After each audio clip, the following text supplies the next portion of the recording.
자, 오늘 우리에게 주시는 하나님의 말씀 받도록 하겠습니다. 고린도전서 4장 14절에서 15절입니다. 우리 다 함께 고백합니다. 시작. 내가 너희를 부끄럽게 하려고 이것을 쓰는 것이 아니라 오직 너희를 내 사랑하는 자녀같이 권하려 하는 것이라. 그리스도 안에서 일만 스승이 있으되 아버지는 많지 아니하니 그리스도 예수 안에서 내가 복음으로써 너희를 낳았음이라. 아멘. 네, 오늘 말씀 제목을 한번 볼까요? 다 같이 시작. 신앙의 리더. 우리가 한번 사진을 하나 보겠는데요. 이 사진 여러분 이게 지금 마라토너예요. 마라토너. 누군지 아시겠어요? 누구죠? 황영조. 그렇죠. 황영조 1992년 스페인 바르셀로나 마라톤에서 금메달을 땄던 황영조의 모습입니다. 이 사람 황영조 금메달 마라토너 이 금메달 황영조가 금메달을 딸 때 온 국민이 난리가 났었어요. 올림픽보다도 더 월드컵보다 더 온 국민이 흥분을 했던 사건 중에 하나입니다. 92년이었는데 1936년에 또 우리나라 송기정 선수 할아버지가 그때 당시는 송기정 선수죠. 금메달을 목에 걸었습니다. 그때는 독일 베를린 올림픽에서 마라톤으로 1위를 했지요.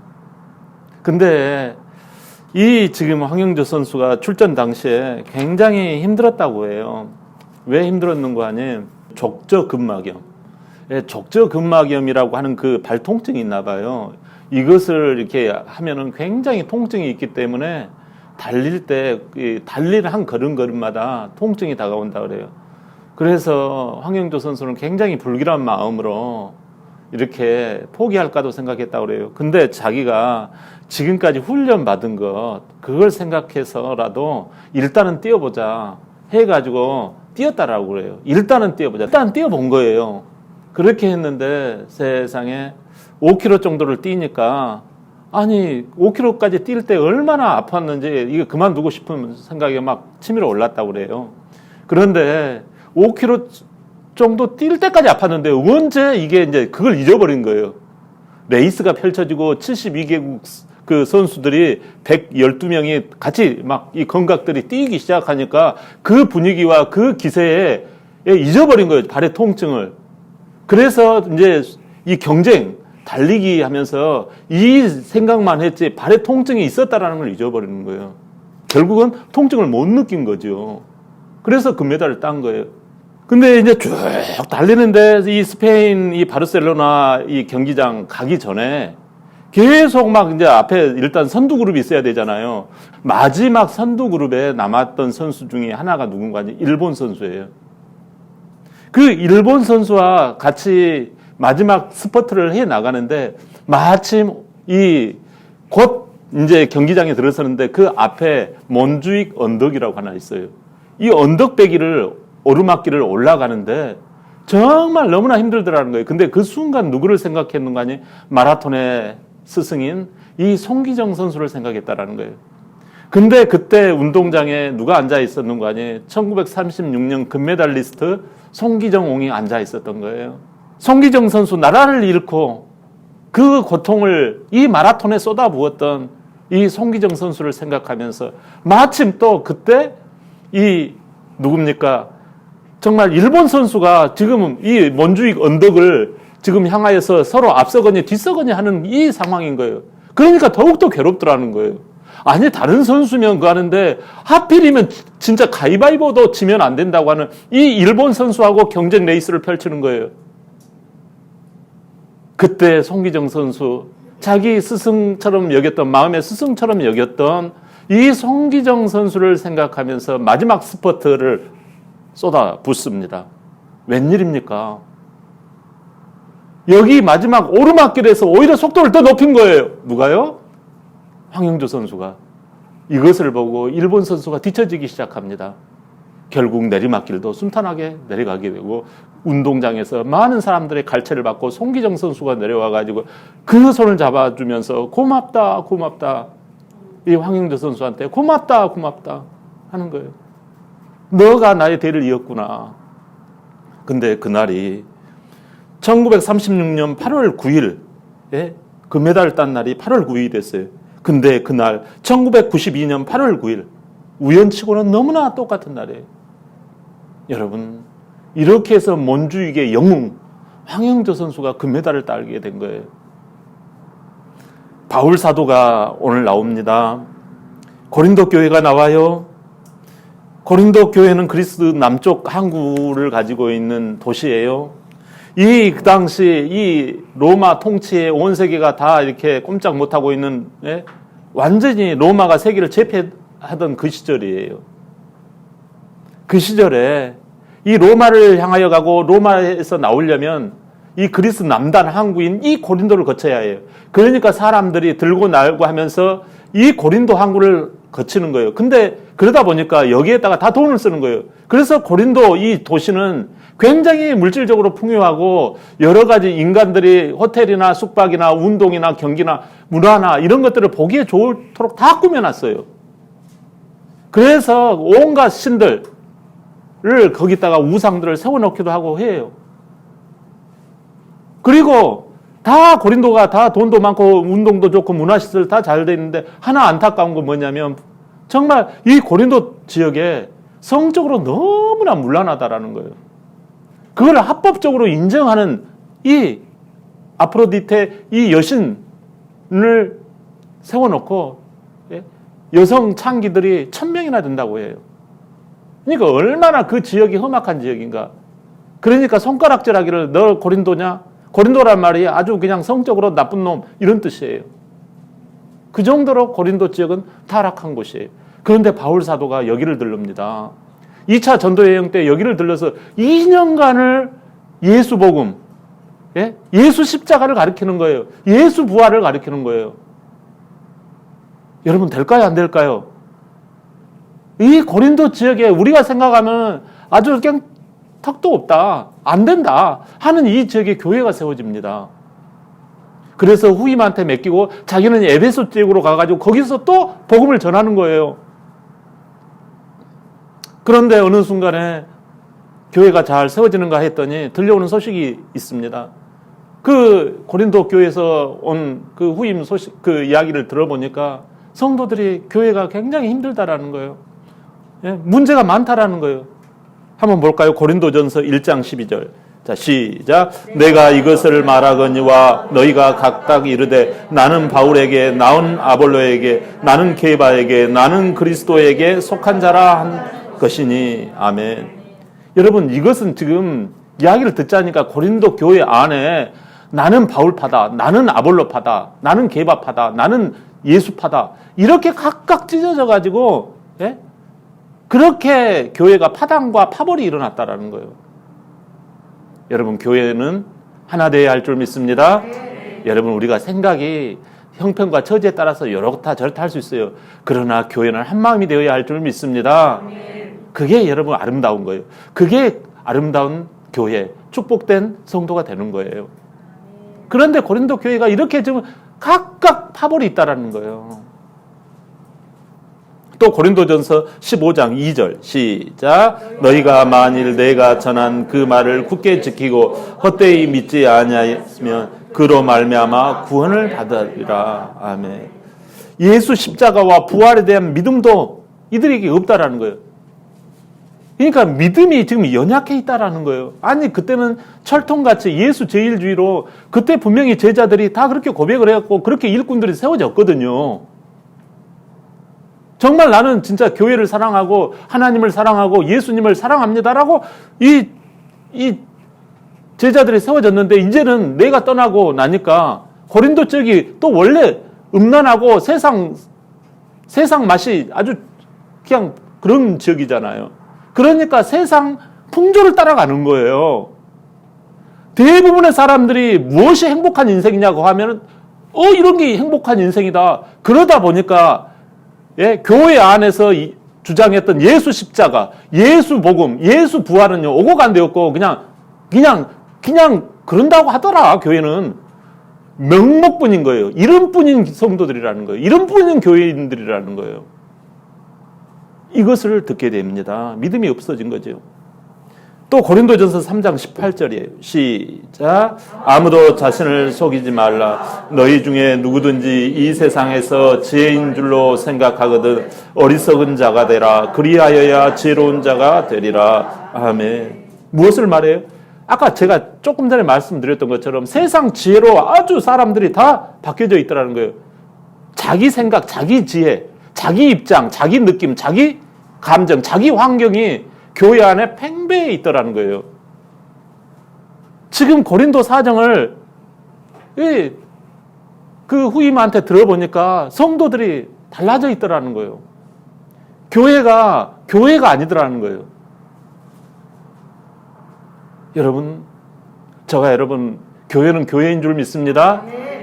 하나님의 뜻이 세워지는 것이 교회인 줄 믿습니다. 여러분, 우리가 처음에는 그것이 조금 내 자신을 무시하는 것처럼 보이고 내 자존심이 깎이고 내 체면이 약간 그렇게 보일지 모르지만 여러분, 교회는 하나님의 말씀에 순종할 때 여러분 그 유익을 내가 얻게 되어지는 줄 믿습니다. 그렇게 해서 세워지면요, 교회가 아름답게 성장합니다. 이 교회 안에, 고린도 교회 안에 지금 세상 물결이 들어와가지고 교만한 태도가 교회 안에 막 하는 거예요. 세상이 교회에 뚫고 들어온 거예요. 여러분, 교회가 세상을 뚫고 들어가야 되는데 거꾸로 된 거지요. 이러한 소문을 듣게 됩니다. 리더인 마음, 스승의 마음은 어떤 마음이겠습니까, 여러분? 바울은 자기가 가르친 제자들이, 성도들이 이런 모습을 보이니 어떤 생각이 들겠습니까? 본문 14절이에요. 다 같이 시작. 내가 너희를 부끄럽게 하려고 이것을 쓰는 것이 아니라 오직 너희를 내 사랑하는 자녀같이 권하는 것이. 아멘. 말씀을 통해서 권한다라는 거예요, 여러분. 권한다라는 말은 온건하게 책망하다. 권하다라는 의미는 온건하게 책망하다, 이런 의미예요. 하나님과 교회됨을 위하여 훈계하는 것입니다. 이것이 스승이요, 리더라는 거예요. 하나님은 리더를 통해서 일하신다는 사실 여러분 기억하십니까? 하나님은 리더를 세워서 그 가르침을 통해서 공동체를 축복하고 나를 유익되게 하신다는 말씀이에요. 보십시오. 모세는 리더였어요. 리더는 늙었고, 모세는 늙었고, 그는 하나님의 일을 해보려다가 실패한 실패자였어요. 그에게는 아무런 어떤 권세나 힘이 없었어요. 그런데 그에게 딱 준 것은 말씀 하나였어요. 지팡이와 말씀 하나를 주시고 너는 내 백성에게 가라 그러는 거예요. 교회 공동체에 들어간 거예요. 이스라엘 공동체에 들어간 거예요. 그래서 가서 하나님이 이렇게 하라고 합니다. 하나님이 저렇게 하라고 합니다. 그 말씀을 전합니다.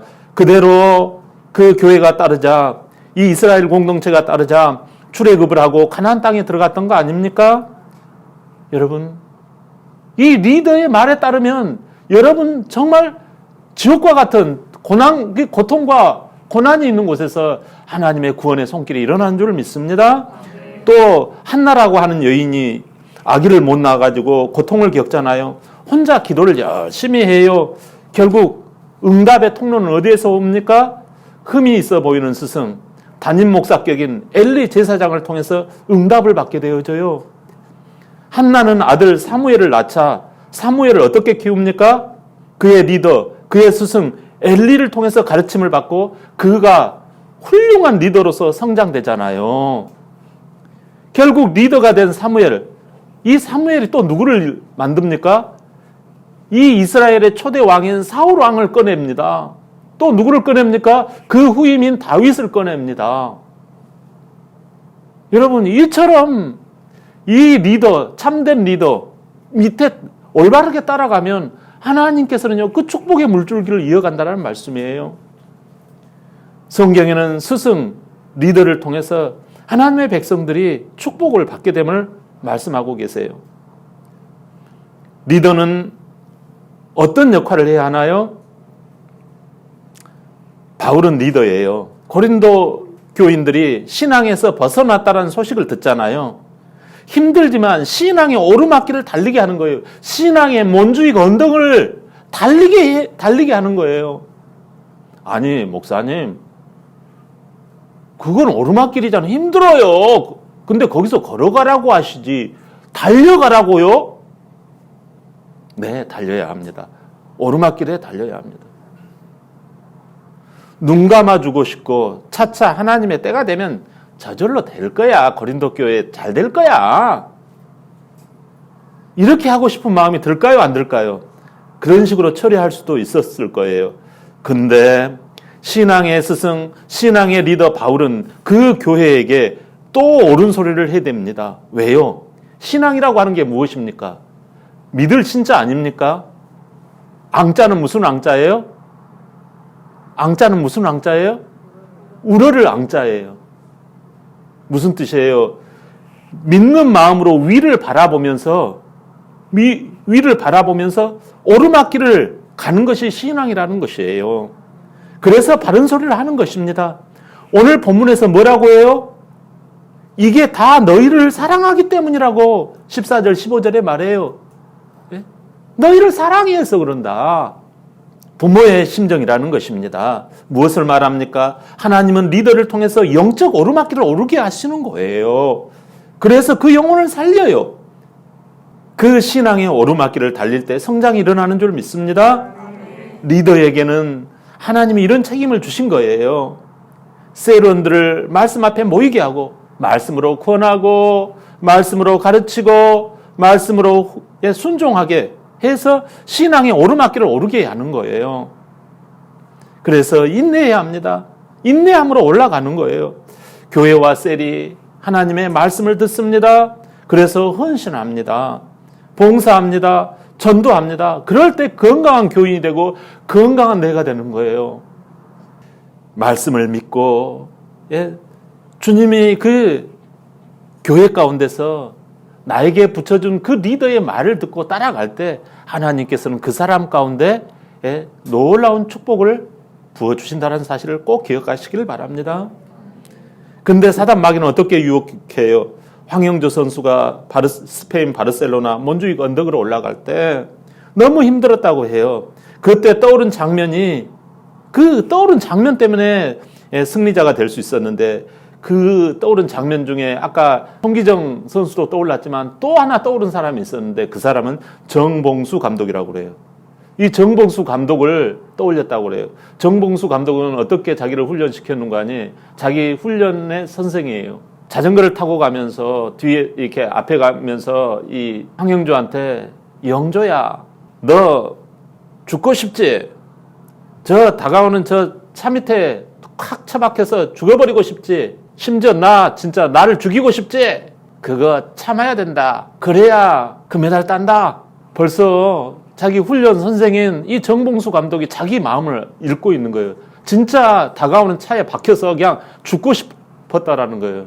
그래서 정말 자기 자신을 끝까지 몰아붙이면서 훈련을 했던 그 장면을 떠올리면서 이 몬주익 언덕을 훈련하듯이 올라갔다라는 것입니다. 여러분, 그 황영조 선수가 그 소리에 정신을 차려서 금메달을 땄던 것처럼 사단 마귀는요, 우리에게 신앙의 고비에서 리더의 말을 듣지 못하게 해요.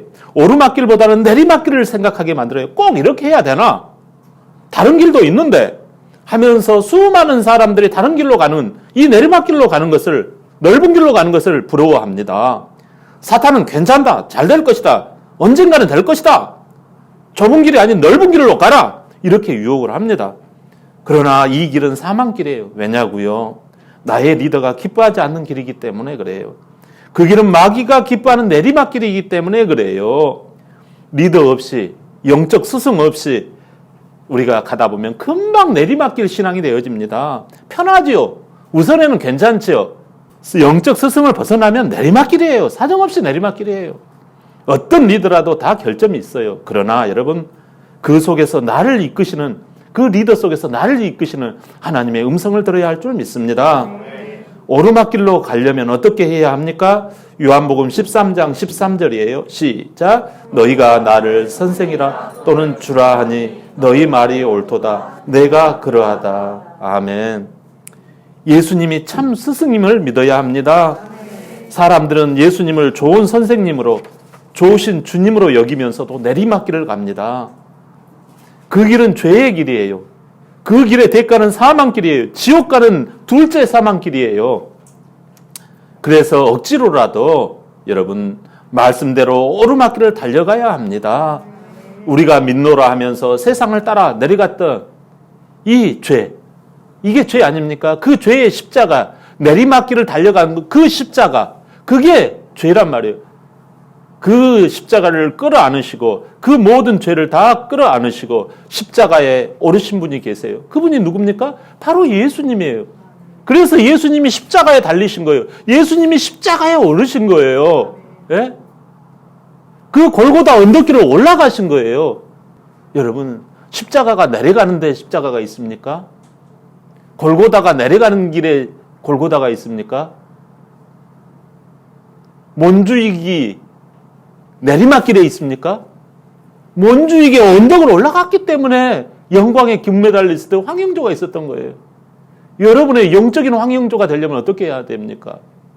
몬주익의 언덕이 있어요. 고비가 있어요. 더위가 있어요. 예? 여러 가지 괴롭힘이 있어요. 여러 가지 사건, 사태가 생겨요. 여러분, 각 사람마다 들어보면요, 기가 막힌 사연들이 다 있습니다. 저 사람은 예수 믿을 만해서 믿는 사람이 여기 한번 계신 줄 한번 생각해 보세요. 저도 수없이 간증을 했잖아요. 여기서 나는 예수 믿을 만해서 믿었다는 사람 어디 한번 말씀해 보세요. 그러지 않아요, 여러분. 이 조롱하는 거, 예? 이 오르막길의 십자가를 향해서, 예? 우리 주님을 향해서, 오르막길을 오르신 그 주님을 향해서 수많은 사람이 당신은 하나님의 아들이라면서 한번 내려와 봐. 그러면 내가 믿어줄게. 그 십자가 내리막길로 한번 내려와 봐. 그 골고다 언덕길을 한번 네가 내려가 봐. 이렇게 조롱했잖아요. 골고다 언덕길을 내려가 보라는 말은 없지만 십자가에서 내려와 버려. 하나님의 아들이면서 못을 빼고 내려와 버려. 하나님이잖아. 전능하신 하나님이잖아. 높은 산에서 퍽 뛰어내려 버려. 너가 하나님이니까 천사들이 받아줄 거야. 내리막길로 내려가 버리라니까 그냥 밑으로 그냥 확 그냥 내려가 버려. 떨어져 버려. 마귀는요, 이렇게 내려가라, 떨어져라, 타락해라, 이렇게 유혹을 해요. 근데 우리 생각에는 그것이 보암직하고 일리가 있어 보이고요, 합당해 보이는 거예요. 그래서 우리는 죄송해요, 못 갑니다, 이번 주는. 좀 방학 좀 하렵니다. 막 이러는 거죠. 여러분, 사랑하는 여러분, 우리가 시험도 그렇고 세상 일도 그러잖아요. 세상 일도 우리가 인내하고 참아야 되고 내가 할 소리 다 해버리는 게 아니잖아요. 그 대가가 여러분 신앙이에요. 그것이 신앙이란 말이에요, 여러분. 여러분, 내가 믿음을 가져야 합니다. 내가 믿음을 가져야지 내 자녀도 믿음을 갖는 거예요. 할렐루야. 자꾸 내려와 보라. 높은 곳에서 떨어져 보라. 우리 주님은 항상 일어나자마자 올라가셨어요. 예? 우리 주님은 아침에 일어나자마자 산에 오르사 기도하셔서 올라갔어요. 새벽 기도로 올라가셨단 말이에요. 사랑하는 여러분, 가르치러 산에 올라가셨잖아요. 예? 자꾸 배에 오르사, 게네사렛 산에 오르사, 자꾸 올라가셨잖아요. 가르치고 올라가시고 고치셨던 참 스승, 참 리더가 예수님이에요. 히브리서 12장 2절 시작. 믿음의 주요 또 온전케 하시는 이인 예수를 바라보자. 그는 그 앞에 있는 즐거움을 위하여 십자가를 참으사 부끄러움을 개의치 아니하시더니 하나님 보좌 우편에 앉으셨느니라. 아멘. 여기서 바라본다라, 예수님을 바라보자. 그 말은 뭐예요? 바라본다라는 것은 오르막길 신앙으로 살라라는 거예요. 예수님을 무시하고 교회를 내려보고 셀 리더를 함부로 여기고 말씀 전하는 사람에게 불순종하면 어떻게 됩니까? 오르막길을 견디지 못하면 어떻게 됩니까? 황영조의 금메달이 있겠습니까? 있었겠습니까? 리더의 인도를 따라서 오르막길을 오르면 여러분 영적인 금메달이 오는 줄 믿습니다. 교회의 말에 순종하십시오, 여러분. 교회 리더의 말에 순종하십시오. 그러면 삶의 오르막길을 통해서 신앙이 이기는 신앙, 열매 맺는 신앙이 될 줄 믿습니다. 셀 리더의 말에 순종하시고요. 정말 신앙은 혼자서 고립되면 편할 것 같아도, 자, 잘 들으십시오. 신앙이요, 혼자서 고립되면, 따라합니다. 혼자서 고립되면 위험합니다. 여러분, 교회를 다녀도 혼자서 말 없이 살짝 편의주의적 신앙, 밥도 안 먹고 살짝 빨리 가버려요. 여러분, 이거 굉장히 위험합니다. 여러분, 반드시 셀 리더와 연결이 돼야 해요. 위험합니다. 진짜 위험해요. 그래서 주중에 만나야 해요. 우리가 듣는다고 믿음이 생기는 게 아니라 만나고 들어야 같이 연결이 되어야 합니다. 그럴 때 위태할 때 내가 도움을 받을 수 있는 거예요.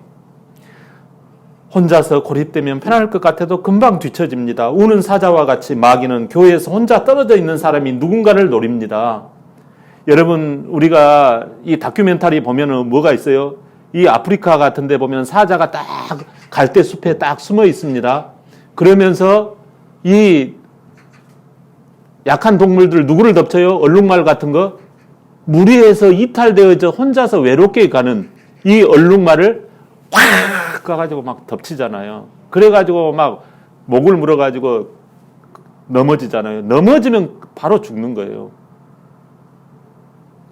근데 옆에서 말이 달릴 때 물었다 할지라도요, 막 옆에서 말들이 같이 달리고 그러면요, 이 말을 먹을까? 저 말을 먹을까? 막 그런 생각이 들다가 그냥 놓쳐버리는 거예요. 사자. 여러분, 그러기 때문에 셀 리더가 여러분 곁에 있는 거예요. 같이 달려주는 거예요. 같이.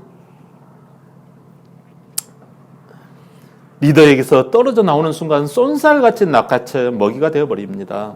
바울은 고린도 교회가 내리막길을 가자 리더로서 단호합니다. 본문 15절 시작. 그리스도 안에서 일만 스승이 있으되 아버지는 많지 아니 그리스도 예수 안에서 내가 복음으로써 너희를 낳았음이라. 아멘.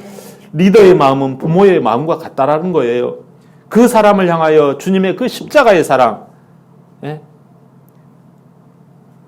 그 십자가의 사랑을 대신해 오르막길을 올라가서 이 사랑으로 우리를 대신해서 오르막길을 올라가신 그 예수님을 신앙하면, 믿으면, 믿고 바라보면 언제든지 셀 리더의 말에 순종하고 복을 누리는 인생을 살 수 있다는 겁니다. 여호수아는 나중에 리더가 됐죠. 근데 여호수아를 오르막길을 올라가게 한 사람이 누굽니까? 여러분, 여호수아서가 있잖아요. 여호수아는 위대한 장군이에요. 리더예요. 민족의 리더예요. 교회의 리더예요. 교회 공동체, 이스라엘 공동체의 리더예요. 근데 그를 리더 되게 만든 사람이 다름 아닌 모세였어요. 여러분, 이 모세는 그 당시에 아이고 모세 말이나 하면 꼬박꼬박하네. 정말 겁쟁이 여호수아였거든요. 근데 모세가 떠날 때도 그는요, 그 장막에 앉아가지고 계속 하나님의 말씀을 붙들고 기도했던 순종의 사람이에요. 리더의 말을 순종으로 따라갔습니다. 남들은 불평으로 가다가 불쌍하게도 성경은 어떻게 이야기를 해요? 나머지 사람들은 다 광야에서 죽고 말았다라는 것입니다. 여러분, 사사기가 나오죠. 성경에 보면 사사기. 사사기가 뭐냐면 그 시대는 스승이 없었다라는 거예요. 그 말은 거꾸로 셀 리더의 말을 안 따랐다라는 거예요. 근데 그들이 신앙이 없었느냐? 신앙이 있었어요. 사사기 시대에. 하나님을 믿는데 이 나라와 이 백성들의 처지가 너무나 어려운 거예요. 여러분, 내가 삶을 살아가는데 너무나 내가 인생이 힘들다. 우리 가정이 힘들다. 혹시 그러신 분 계세요? 여러분, 우리 가정이 잘 된다면 뭐를 양보를 못 하겠습니까? 안 그래요? 그런데 아까 말씀드렸잖아요. 그 속에 하나님의 가르침이 있다고. 이게 무서워요. 여러분, 목욕물이 더럽다고 해서 그 목욕물 안에 있는 아기를 버려서야 되겠습니까? 그 리더가 더럽다고 해서 그 리더 속에 있는 하나님의 가르침을 버려서야 되겠습니까?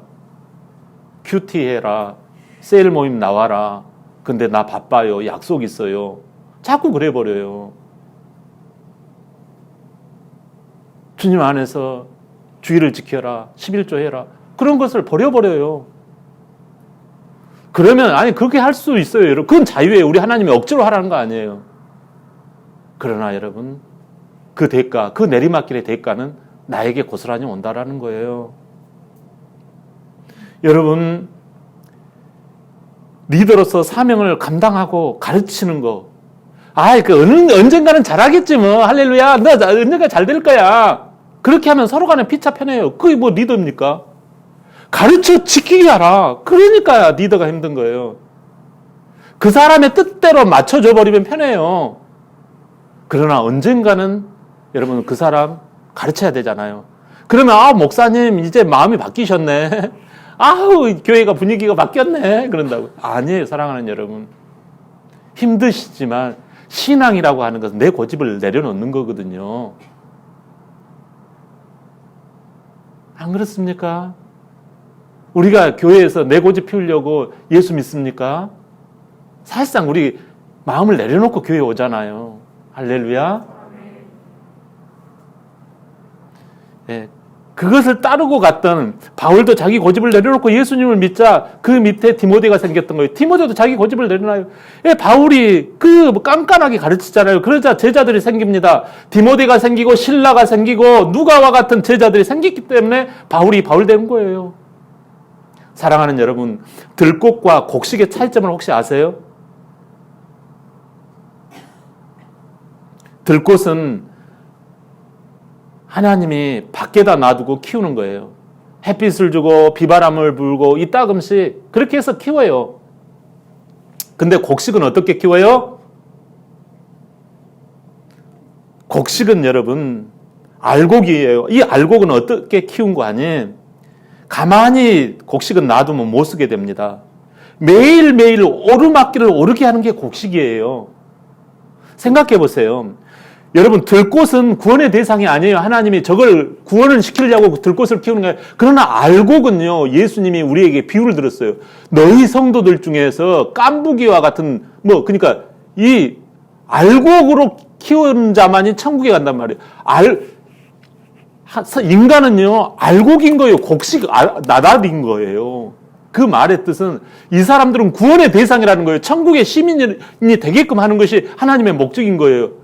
그래서 여러분에게 스승과 리더를 붙인 거예요. 제자들에게 가르치라는 거예요. 지키게 하라는 거예요. 환경대로 여건대로 이번 주는 잘 될 거예요. 할렐루야 다음부터 오세요. 그렇게 하세요. 그건 내리막길을 인정하는 거예요. 듣든지 아니 듣든지 공감은 해주되 나도 네 말이 옳은 것 같아. 그러나 하나님의 말씀은 이거야. 여러분 생각해 보세요. 우리가 곡식을 키울 때 어떻게 키웁니까? 저는 시골에서 자랐기 때문에 저희 부모가 이 곡식을 키운 걸 낱낱이 보았습니다. 김을 매줍니다. 매일매일 가가지고 요따만한 거라도 다 그냥 밭을 늘상 긁어주고 늘상 해줍니다. 벌레를 잡아줍니다. 걸음을 가서 해줍니다.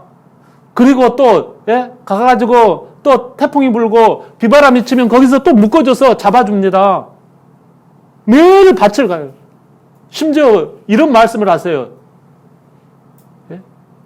밭의 작물은 주인의 발자국 소리를 듣고 자란다. 그러는 거예요. 하루라도 그 밭에 안 가면 곡식이 안 자란다라는 거예요. 하물며 우리는 누구라고요? 알곡이라는 거예요. 여러분 그 알곡이 여러분 하나님께서 리더를 붙여주셔서 뭐해라 전화로 어떻게 만나고 이렇게 하는 거예요. 이게 리더예요. 이게 스승이라는 것입니다. 때로는 여러분 간섭하는 것처럼 느껴지고 귀찮고 그럴 거예요. 그러나 여러분 그것으로 인해서 내가 알곡신앙이 되어지는 줄 믿습니다. 미랄 신앙이 되는 줄 믿습니다. 하나님이 우리를 들꽃으로 여기지 않냐고 알곡으로 여기기 때문에 날마다 리더들을 통해서 케어하고 계신다는 사실입니다. 하나님이 하는 게 아니에요. 여러분 셀 리더가 하는 거예요. 셀 리더와 관계가 서먹서먹하지 않기를 바랍니다. 오늘 스승의 주간이에요. 여러분 구원의 즐거움을 노래하시는 그 알곡신앙이 되시기를 예수님의 이름으로 축원드립니다. 아멘. 우리